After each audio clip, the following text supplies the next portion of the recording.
चार प्रकार के दुख संसार में होते हैं। नंबर 1 अभावजन्य दुख, नंबर 2 हानिजन्य दुख, नंबर 3 वियोगजन्य दुख, नंबर 4 अपमानजन्य दुख। मुख्य दुख 4 है। अभावजन्य दुख क्या है? जो तुम्हारी जिंदगी में कोई कमी है, घर नहीं है, गाड़ी नहीं है, पैसा नहीं है, कपड़ा नहीं है, सामान नहीं है, सम्मान नहीं है, बर्तन नहीं है, किचन नहीं है, शौचालय नहीं है, इस बात का भी दुख बहुत बड़ा दुख होता है। अभावजन्य दुख। कितने लोगों की जिंदगी में कुछ नहीं है। मुझसे कहते हैं गुरुदेव न घर है, न गाड़ी है, न धन है, केवल हम हैं। तो हमने कहा सब हो जाएगा। बोले कैसे होगा गुरुदेव? हमने कहा बस सत्संग सुनो, गुरु का ध्यान करो। 5 साल बाद मिले, बोले घर हो गया और घरवाली हो गई। हमने कहा अब क्या चाहिए? बोले अब गाड़ी चाहिए। एवं मस्त गाड़ी भी हो जाएगी।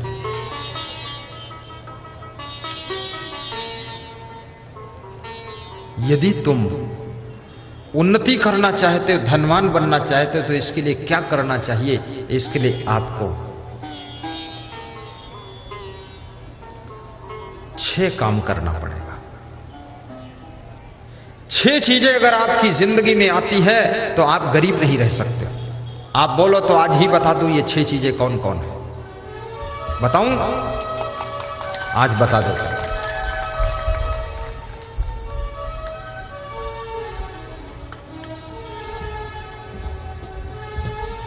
ये 6 चीजें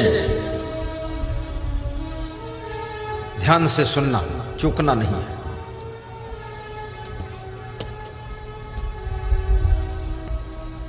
नंबर 1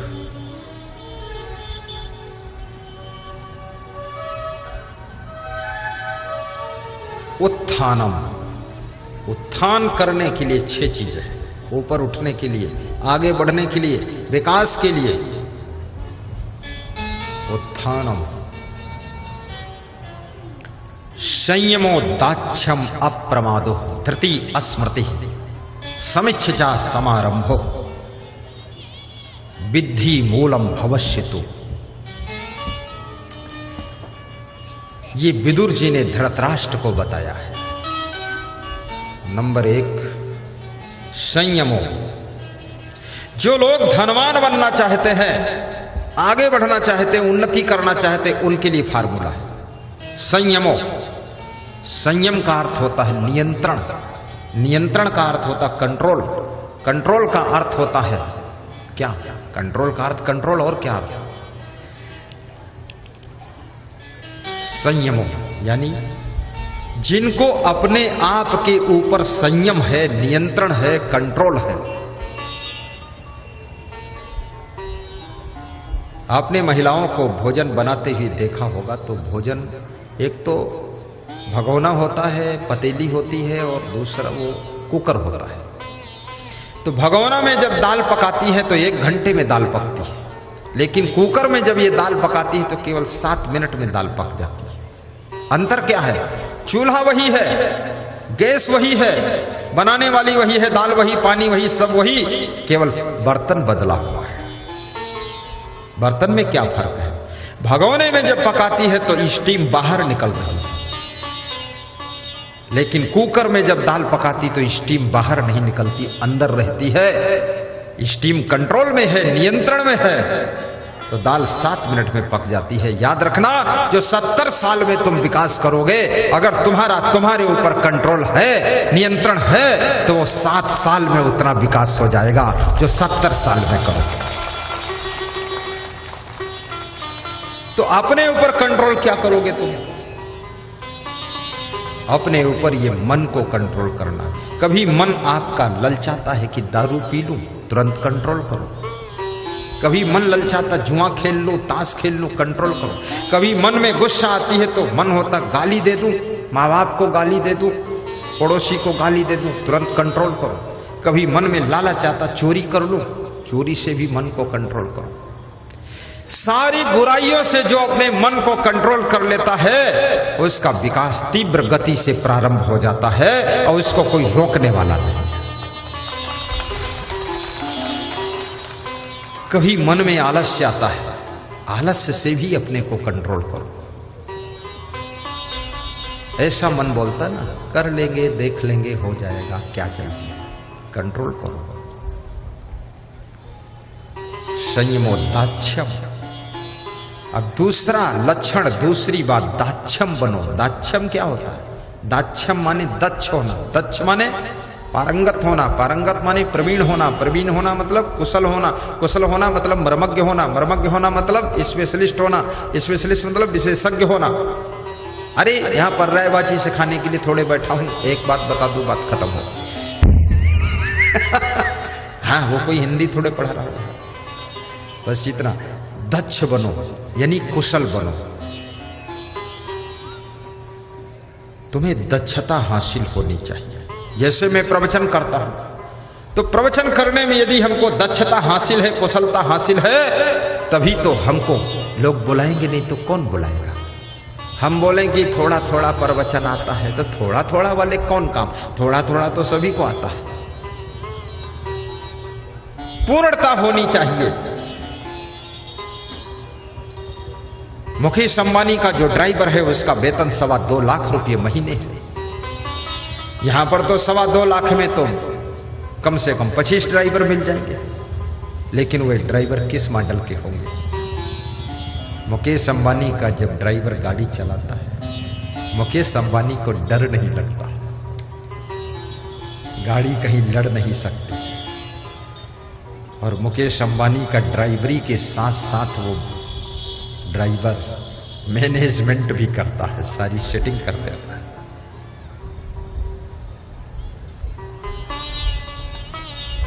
और ये ऐसे ऐसे ड्राइवर जब ब्रेक मारते हैं तो सवारी आगे गिर जाती है, और गियर बदलते हैं, स्पीड पकड़ते हैं, एक्सीलेटर दबाते हैं तो सवारियां सब पीछे लुढ़क जाती है। और ड्राइवर से कहते कैसे चला रहे हो, तो बोलता तो खुद चला लो, मैं नहीं चलाता। ड्राइवर की क्वालिटी गिर गई। और जिस व्यक्ति में क्वालिटी नहीं है उसकी दुनिया के अंदर कोई डिमांड नहीं है।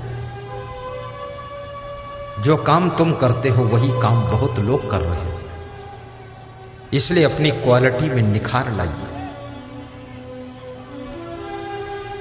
अभी पटना में मेरा कार्यक्रम था, ठाकुर राम अनेक सिंह कार्यक्रम के मुख्य आयोजक थे, लल्लन कुमार पुजारी भी व्यवस्थापक थे।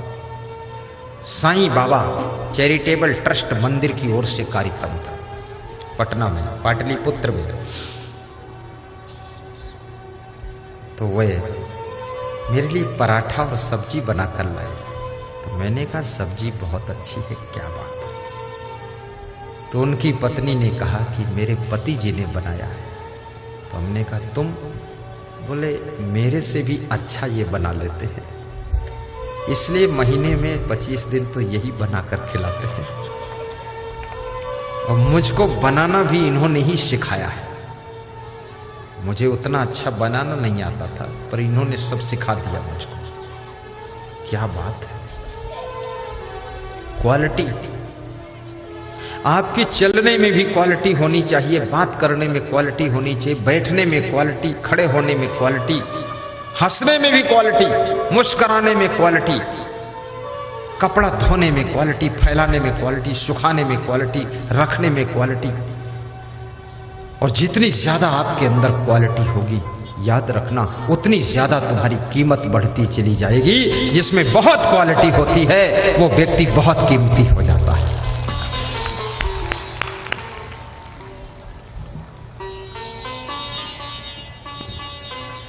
सासू को भी अपनी क्वालिटी में विकास करना चाहिए, बहुओं में ही क्वालिटी होना चाहिए, केवल चेहरे में क्वालिटी नहीं।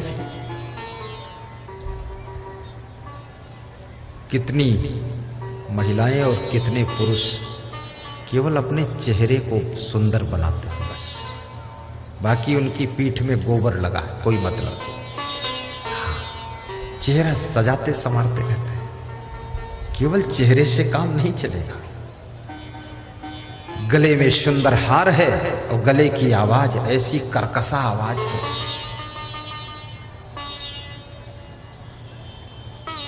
गले की शोभा केवल सोने के हार से नहीं है, गले की शोभा तुम्हारी मधुर वाणी से है। ऐसी वाणी बोलो कि आपके घर के लोगों की थकान मिट जाए और उनके सूखे हुए चेहरे पर मुस्कान आ जाए।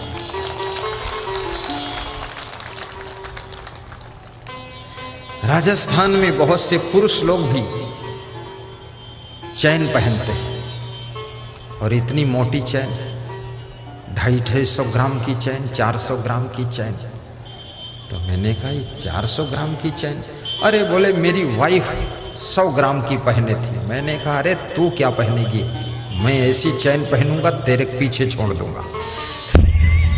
400 ग्राम की चैन। सोने चांदी की चैन पहनना बुरा नहीं है, पहन सकते हो, लेकिन याद रखना ये सोने चांदी की चैन तुम्हारी जिंदगी में चैन नहीं ला सकती है।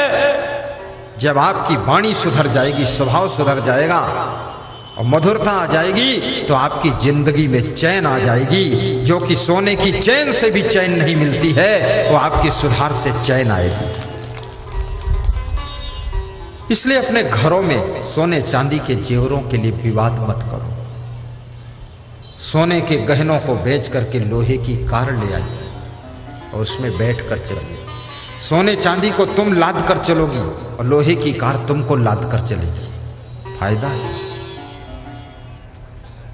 और नारी का सबसे बड़ा आभूषण पति की प्रसन्नता है और पुरुष की सबसे बड़ी महिमा पत्नी को संतुष्ट रखना, खुश रखना। याद रखना, जितने लोग तुम्हारे आश्रय में रहते हैं उनकी व्यवस्था बिगड़ने न पाए। दाक्षम, कुशल बनो, मर्मज्ञ बनो, अप्रमादो। तीसरा लक्षण अप्रमादो, जिनके पास में बिल्कुल लापरवाही नहीं है,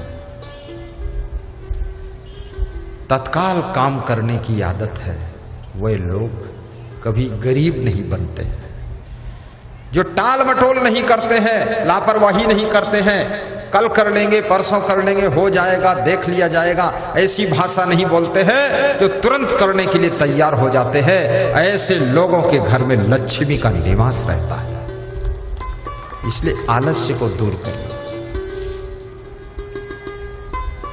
अप्रमादो, धृति अस्मृति।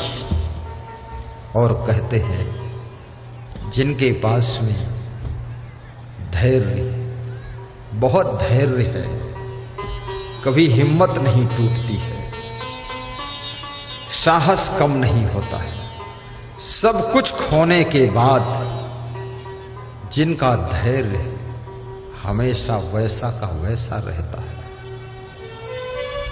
याद रखना, महाराणा प्रताप का चित्तौड़ का किला जब मुगलों ने कब्जा कर लिया, जंगल में जाकर के घास की रोटियां बनाकर खा रहे थे महाराणा प्रताप। लेकिन उनका धैर्य और साहस, किला तो छीन लिया पर धैर्य और साहस कोई छीन नहीं पाया। पुनः जंगल में सेना तैयार करके अपने चित्तौड़ के किले को वापस लेते हैं, अपने राज सिंहासन पर विराजमान होते हैं और साथ साथ में मुगलों को खदेड़ कर बाहर कर देते हैं। याद रखना, तुम्हारा धैर्य, तुम्हारा साहस, तुम्हारी हिम्मत खोया हुआ सब कुछ वापस लाने का काम करता है। इसलिए कभी धैर्य को टूटने मत देना।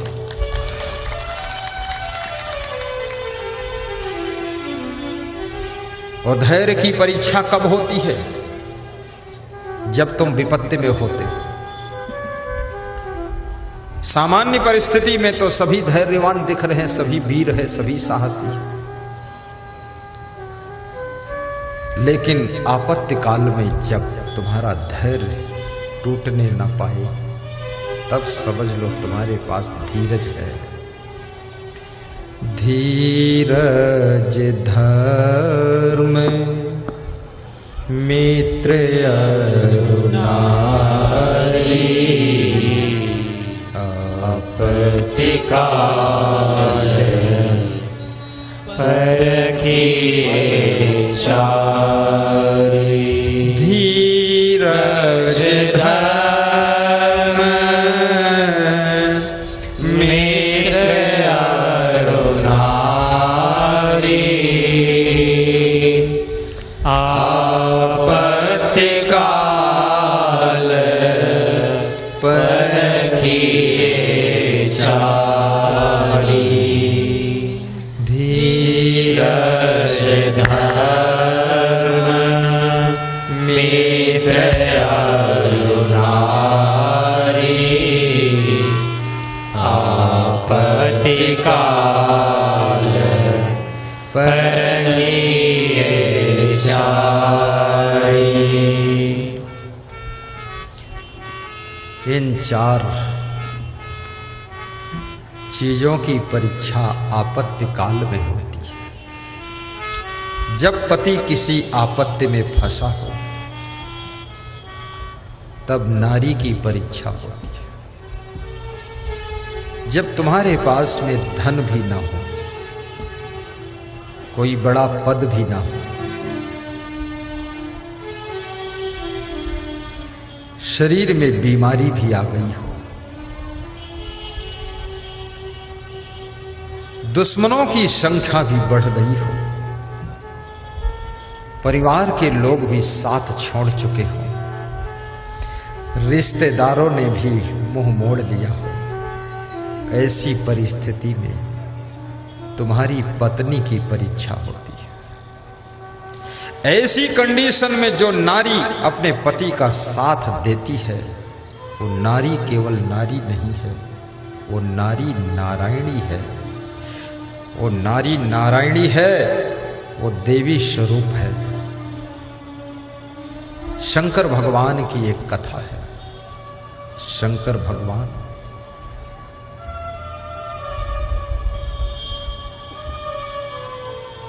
एक बार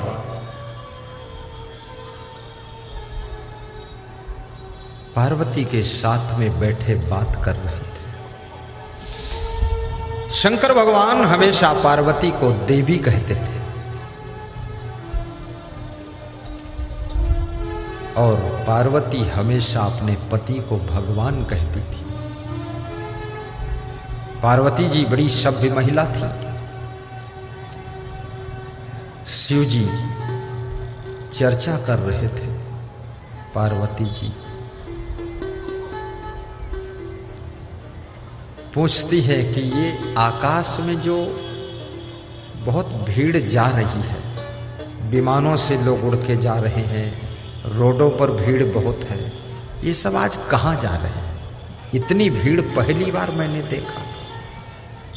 तो शिव जी ने कहा ये शिव जी के मंदिर में शंकर भगवान का दर्शन करने जा रहे हैं। बोले इतने भक्त लोग हैं आपके? बोले हाँ हमारे भक्त हैं। तो पार्वती जी ने कहा भगवान तो आप यहाँ क्यों बैठे हो, वहां मंदिर में चल के दर्शन दो। शिव जी ने कहा नहीं पार्वती देवी मैं यही रहूंगा, ये सब मंदिर में मूर्ति का दर्शन करके चले आएंगे। नहीं नहीं इतनी श्रद्धा सभी की है तो आप वहां चल के दर्शन दो। तो शिव जी ने कहा ये सब भक्तों की भीड़ नहीं है, इसमें सब मिक्सर लोग हैं, मिक्स लोग हैं। चलो तुम नहीं मानती तो मैं चल देता। शिव जी गए और शिव जी ने अपना रूप बदल लिया, कोढ़ी का रूप बनाकर बैठ गए।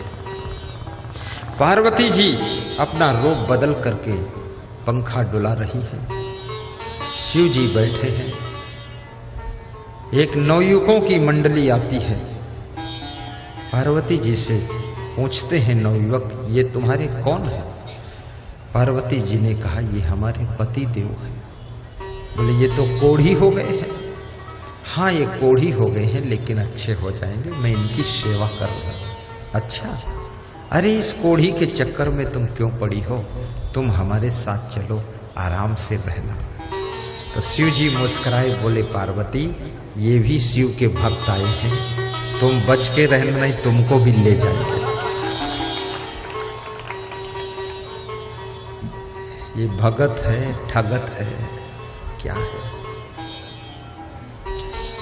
इस सत्संग की भीड़ में भी कोई कोई चोर भी आते हैं, किसी महिला की चैन खींच लेते हैं। कोई कोई चुट्टी महिला भी आती है, वो महिला में ही बैठती है, महिला की चैन ले जाती है। पर सत्संग में और मंदिर में जो चोरी करता है ना, उसको 7 जन्म तक मनुष्य का शरीर नहीं मिलता है, पशु पक्षी की योनि में भटकना पड़ता है। इसलिए मैं निवेदन करूंगा, सत्संग में जाओ, मंदिर में जाओ, वहां दान करना चाहिए, वहां चोरी नहीं करना चाहिए, वहां तो अपने पाप धोना चाहिए, वहां नया पाप नहीं करना चाहिए। तो पार्वती ने कहा तुम जाओ, हम अपने पति की सेवा करेंगे। थोड़ी देर बाद एक और नवयुवकों का ग्रुप आया, बोले अरे माता जी ये तुम्हारे कौन है, पति हैं? ये तो कोढ़ी हो गए। बोले हाँ कोढ़ी हो गए, तो इनके साथ क्यों हो तुम? चलो तुम्हारा दूसरी जगह विवाह करा देंगे, हमारे साथ चलो। शिव जी ने कहा कि शिव जी बोले कि पार्वती जी शांत रहना, परिचय मत देना, देखते रहो क्या क्या हो रहा, तुम्हारी भी परीक्षा हो जाएगी। पार्वती जी ने कहा कि मैं अपने पति को छोड़कर किसी के साथ नहीं जाऊंगी। पति व्रत, सभी व्रत में सबसे बड़ा व्रत पति व्रत और एक पत्नी व्रत है। आप कोई व्रत रहो या न रहो, लेकिन सभी व्रतों का राजा है। साधु के लिए ब्रह्मचर्य व्रत सर्वश्रेष्ठ व्रत है, और गृहस्थ के लिए एक पत्नी व्रत और एक पति व्रत ये सबसे बड़ा व्रत है। इसलिए याद रखना, ये व्रत गृहस्थ के लिए तपश्चर्या है, इस व्रत को पूरा करो। तो दूसरा ग्रुप भी चला गया, तीसरा एक ग्रुप आया, बूढ़ों का ग्रुप था। देखा कि एक सुंदर नारी एक कुष्ठ रोगी के ऊपर पंखा डुला रही है। पूछा आप कौन हो देवी, और ये कौन है तुम्हारे रिश्ते में जिन पर तुम पंखा डुला रही हो? ये मेरे पति देव हैं। अच्छा, आपका शरीर इतना सुंदर है, स्वर्ण जैसी काया, और इनका शरीर ये कोढ़ी, इनके साथ में तुम क्यों हो? कोई तुम्हें दूसरा अच्छा पति नहीं मिला?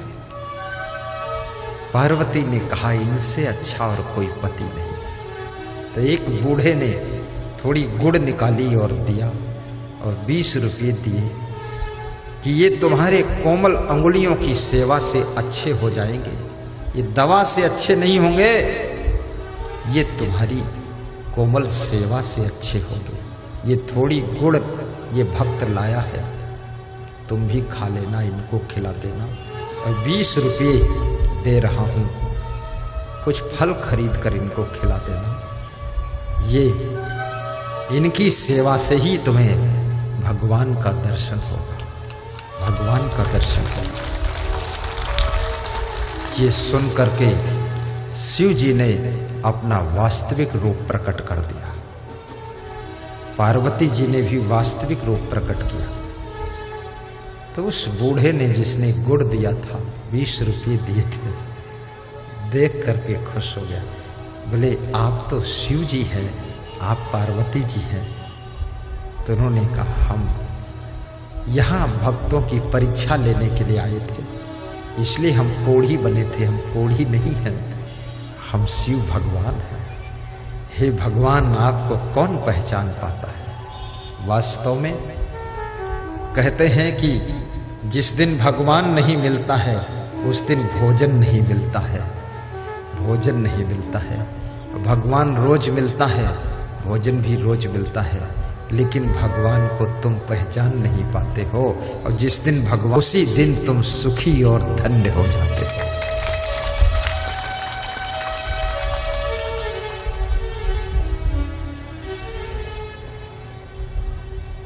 आपका पति कितना कमजोर हो जाए उसका साथ मत छोड़ना। आपकी पत्नी कितना बीमार हो जाए उसका साथ मत छोड़ना। माँ बाप कितने कमजोर हो जाए, यदि तुम उनके बेटे हो, बहू, वृद्धावस्था में उनकी सेवा करना। उनकी सेवा से तुमको गुरु का आशीर्वाद मिलेगा